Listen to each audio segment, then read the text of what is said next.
ಗುರುವಿನಿಂದಲೇ ಭಕ್ತಿ, ಗುರುವಿನಿಂದಲೇ ಮುಕ್ತಿ, ಗುರುವಿನಿಂದಲೇ ಸಹಜ ಪರಮೇಶ್ವರ ಪ್ರಾಪ್ತಿ ಅಂತ ಹೇಳ್ತಾರ.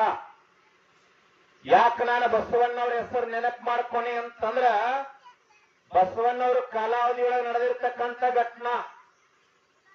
ಬಸವಣ್ಣವರ ಧರ್ಮ ಪತ್ನಿ ನೀಲಾಂಬಿಕೆ ಅಂತ ಹೇಳಿ ಬೀದರ್ ಜಿಲ್ಲೆ ಬಸವ ಕಲ್ಯಾಣದೊಳಗೆ ಅವರ ಧರ್ಮ ಪತ್ನಿ ನೀಲಾಂಬಿಕೆ ಅಲ್ಲೇ ಒಂದಿಷ್ಟು ಸುತ್ತಾಡ್ಲಿಕ್ಕೆ ಹೋದಾಗ ಕಲ್ಯಾಣದೊಳಗೆ ಭದ್ರ ಅಂತ ಒಬ್ಬ ಕಳ್ಳ ಇದ್ದ. ಆ ಕಳ್ಳನ ಹೆಂಡತಿ ಏನ್ ಮಾಡಿಲ್ಲ ಅಂತಂದ್ರ, ಬಸವಣ್ಣನವರ ಧರ್ಮ ಪತ್ನಿಯ ಕೊರೊಳಗಿರ್ತಕ್ಕಂಥ ಎಲ್ಲ ಬಂಗಾರವನ್ನ ನೋಡಿ ಮನಸೋತು ತನ್ನ ಗಂಡ ಕಳ್ಳ ಭದ್ರನಿಗೆ ಹೇಳುತ್ತಾಳ, ಬಸವಣ್ಣನವರ ಧರ್ಮ ಪತ್ನಿಯ ಕೊರೊಳಗಿರ್ತಕ್ಕಂಥ ಎಲ್ಲ ಸರವನ್ನ ಬಂಗಾರವನ್ನ ಕಳತನ ಮಾಡಿ ನನಗೆ ತಂದು ಕೊಟ್ರ ನಿನಗೆ ಊಟಕ್ಕೆ ಹಾಕ್ತೇನೆ, ಇಲ್ಲಾಂದ್ರೆ ಹಾಕಂಗಿಲ್ಲ ಅಂತ ಹೇಳಿದ್ರು. ಅವಾಗ ಕಳ್ಳನಿಗೆ ತೊಂದರೆ ಆಗ್ತದ, ಅನಿವಾರ್ಯ ಆಗ್ತದ ಕಳತನ ಮಾಡೋದು. ಆದ್ರೆ ಏನಿತ್ತು ವಿಪರ್ಯಾಸ ಅಂತಂದ್ರ, ಬಸವ ಕಲ್ಯಾಣದೊಳಗ ಕಲ್ಯಾಣದ ಕಾಯಕದ ಮನಿ ಒಳಗ ಪ್ರವೇಶ ಮಾಡ್ಬೇಕಂದ್ರ ನಮ್ಮ ನಿಮ್ಮಂಗ್ ಹೋದ್ರೆ ಕರ್ಕೋತಿರ್ಲಿಲ್ಲ.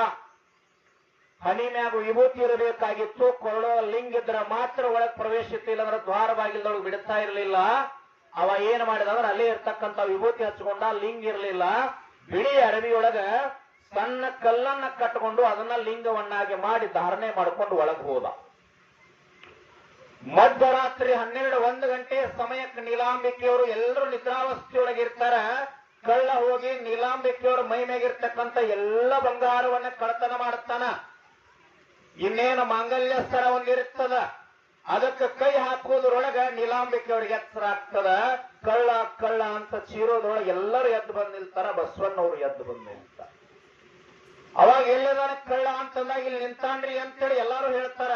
ಅವಾಗ ಬಸವಣ್ಣವ್ರು ಉದ್ಗಾರ ತೆಗಿತಾರ, ಕಳ್ಳ ಆಗ್ಲಿಲ್ಲ, ಒಡನಿರ್ದ ಸತಿಯನ್ನು ನಂಬಿರ್ದೆನಯ್ಯ, ಕಳ್ಳನ ಮನೆಗೆ ಬಲುಗಳ್ಳನೊಬ್ಬ ಬಂದರೆ ಕೂಡಲ ಸಂಗಮನಲ್ಲದೆ ಮತ್ತಾರು ಬರ್ಲಿಕ್ಕೆ ಸಾಧ್ಯದ ಅಂತ ಹೇಳ್ತಾರೆ.